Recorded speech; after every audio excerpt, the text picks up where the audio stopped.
Assalamualaikum warahmatullahi wabarakatuh. Apa kabar soleh-soleha? Hari ini kita kembali lagi di pembelajaran tema 1, subtema 2. Kita akan belajar merinci ungkapan ajakan, kemudian kita akan membandingkan dua bilangan, dan juga kita akan menghubungkan antara simbol dan sila Pancasila, dan yang terakhir mengenal gerak keseharian dan alam dalam tari.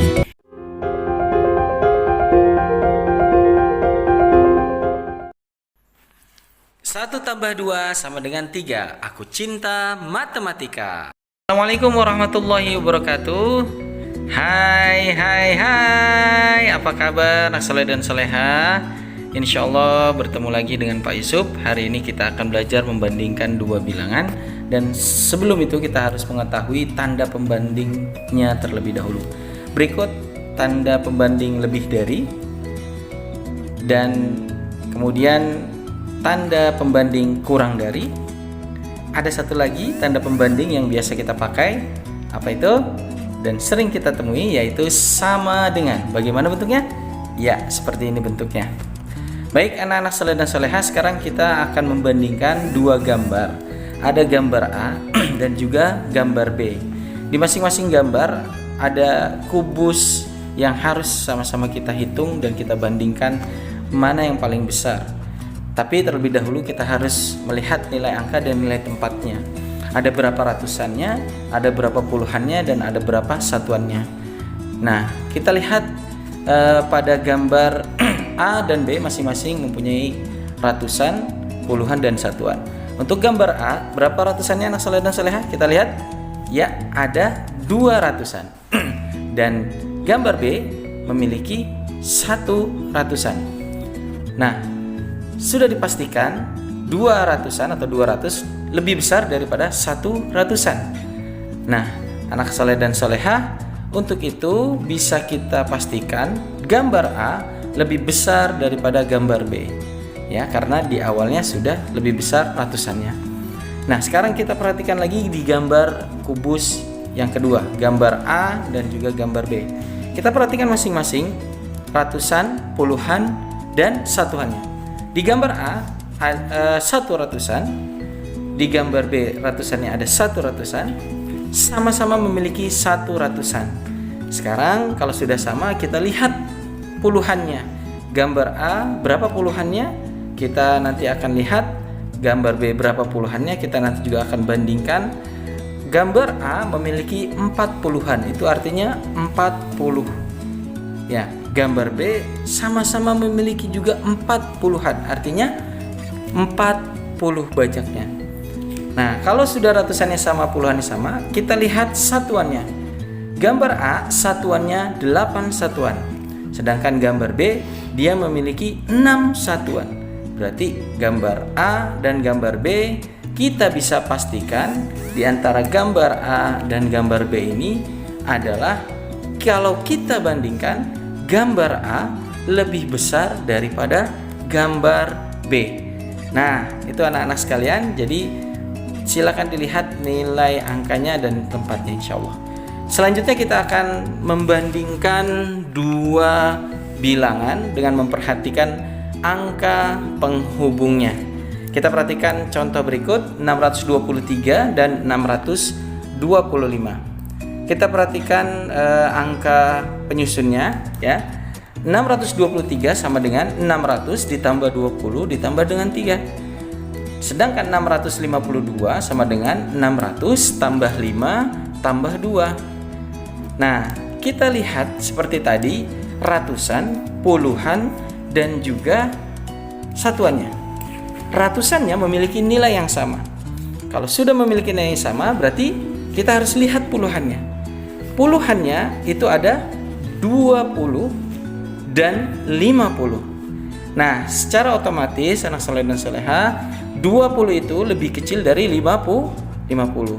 Dan kita sudah bisa pastikan bahwasannya 623 itu lebih kecil daripada 625. Begitu anak soleh dan soleha. Yuk kita kerjakan soal contoh berikutnya. Bilangan 258 dan 256. Pertama-tama kita harus melihat angka penyusunnya. 258 sama dengan 200 tambah 50 tambah 8. Ya, perhatikan. Kemudian yang 256 sama dengan 200 tambah 50 tambah 6. Kita bandingkan ratusannya seperti tadi.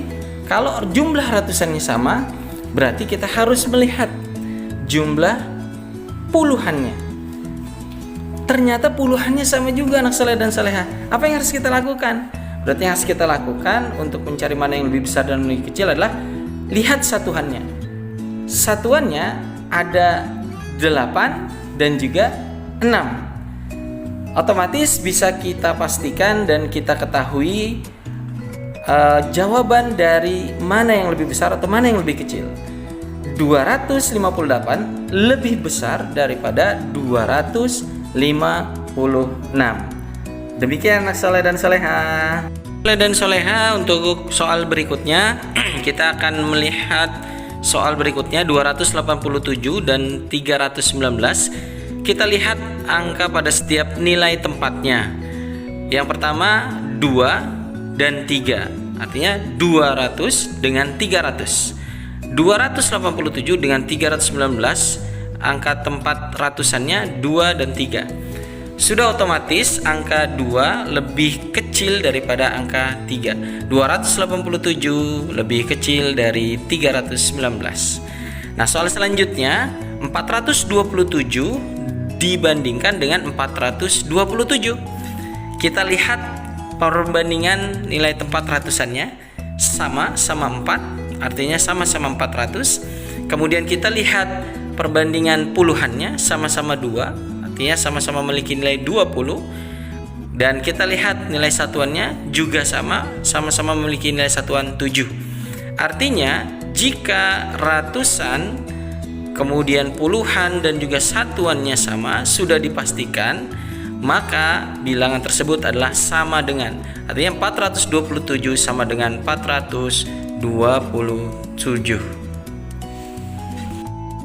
Baik anak saleh dan soleha, sekarang kita akan mengurutkan bilangan-bilangan berikut dari yang terbesar sampai yang terkecil.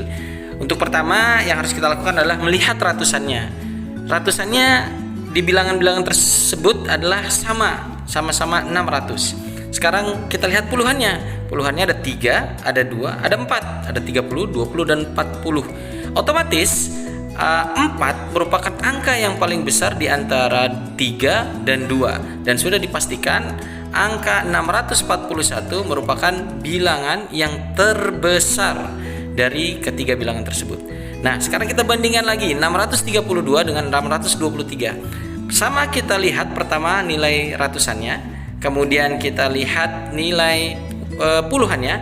Ternyata puluhannya 3 dan 2, artinya 3 itu lebih besar daripada 2, dan sudah bisa dipastikan jawabannya adalah 632 lebih besar daripada 623. Jadi kalau kita urutkan 641, 632 dan 623 ada urutan bilangan dari yang terbesar sampai yang terkecil. Alhamdulillahirabbil alamin. Oke teman-teman, kita lanjutkan pembelajaran berikutnya. Baik, setelah kita belajar berhitung, membandingkan bilangan, sekarang kita akan membuat kalimat tanya. Nah, kalimat tanya adalah kalimat yang mengandung intonasi dan makna pertanyaan. Kalimat tanya digunakan untuk menanyakan sesuatu kepada orang lain dan mengharapkan jawabannya. Teman-teman bisa perhatikan, untuk membuat kalimat pertanyaan digunakan kata tanya dan tanda tanya pada akhir kalimat. Ya. Nah, berikut beberapa kata tanya yang biasa kita gunakan. Yang pertama, siapa, menanyakan nama. 2, kapan, menanyakan waktu. 3, di mana, kemana, menanyakan tempat. 4, berapa, menanyakan jumlah. 5, apa, menanyakan benda atau suatu hal. Nah, itulah kata tanya yang biasa kita temukan dalam kehidupan sehari-hari kita. Jangan lupa untuk berani bertanya ya teman-teman. Baik anak saleh dan soleha, tugas pertama kalian, lengkapilah halaman 86 ini. Buatlah kalimat pertanyaan berdasarkan kutipan bacaan pada halaman 85 ya. Selanjutnya kegiatan kita yang terakhir, anak soleh dan soleha, setelah kita mengenal lambang dan bunyi sila Pancasila, kita pun harus mengenal perilaku yang sesuai dengan sila Pancasila. Pada hari ini insya Allah kita akan lihat sila ketiga sampai dengan sila kelima. Untuk sila ketiga, perilaku yang sesuai dengan sila ketiga, yang pertama bangga dan cinta terhadap tanah air dan bangsa, kemudian rela berkorban demi kepentingan bangsa dan negara, kemudian mengembangkan sikap saling menghargai, membina hubungan baik, dan juga menjunjung tinggi persatuan dan kesatuan. Itulah contoh sikap perilaku yang sesuai dengan sila Pancasila. Sila ketiga yang disimbolkan dengan pohon beringin. Selanjutnya kita akan lihat perilaku apa yang sesuai dengan sila keempat yang dilambangkan dengan kepala banteng. Yang pertama adalah mengutamakan musyawarah untuk mufakat. Kemudian tidak boleh memaksakan kehendak kepada orang lain. Kemudian menghormati dan menghargai pendapat orang lain. Dan yang terakhir bekerja sama untuk mempertanggungjawabkan keputusan dari hasil musyawarah. Itulah perilaku yang sesuai dengan sila keempat Pancasila kita. Dan yang terakhir, perilaku yang sesuai dengan sila kelima Pancasila kita yang dilambangkan dengan padi dan kapas adalah yang pertama, menjunjung tinggi semangat kekeluargaan dan gotong royong, peduli terhadap penderitaan orang lain, suka memberi pertolongan kepada orang lain, tidak bersikap boros, dan suka bekerja keras, menghormati hak orang lain, dan tidak bergaya hidup mewah. Anak soleh dan soleha, silakan dilengkapi pada halaman 107 nanti di checklist. Dan pada halaman 109 nanti jangan lupa kalian sebutkan dan tuliskan bunyi sila yang sesuai dengan gambar di halaman 109 tersebut. Ya anak soleha, semangat mengerjakan. Alhamdulillahirrabbilalamin. Anak soleh dan soleha, akhirnya selesai juga pembelajaran kita di tema 1 subtema 2 ini. Bagaimana kita diajarkan untuk hidup rukun di tempat bermain, sebagaimana Islam mengajarkan kita untuk dapat hidup rukun bersama teman-teman kita dan juga orang-orang yang kita cintai. Oleh karena itu, kita tidak boleh menganggap diri kita lebih baik dari teman yang lain. Kita harus menghindari sikap merendahkan teman kita. Sebagaimana perintah Allah Subhanahu wa taala dalam Quran surat Al-Hujurat ayat 11, ya ayyuhalladzina amanu la yaskhar qaumun min qaumin asa ayyakunu khairan minhum. Wahai orang-orang yang beriman, janganlah satu kaum mengolok-olok kaum yang lain, karena boleh jadi mereka yang diperolok-olok lebih baik dari mereka yang mengolok-olok. Alhamdulillah, mari sama-sama kita tutup dengan doa penutup majelis. Subhanakallahumma wa bihamdika, asyhadu an la ilaha illa anta, astaghfiruka wa atubu ilaik. Bye bye.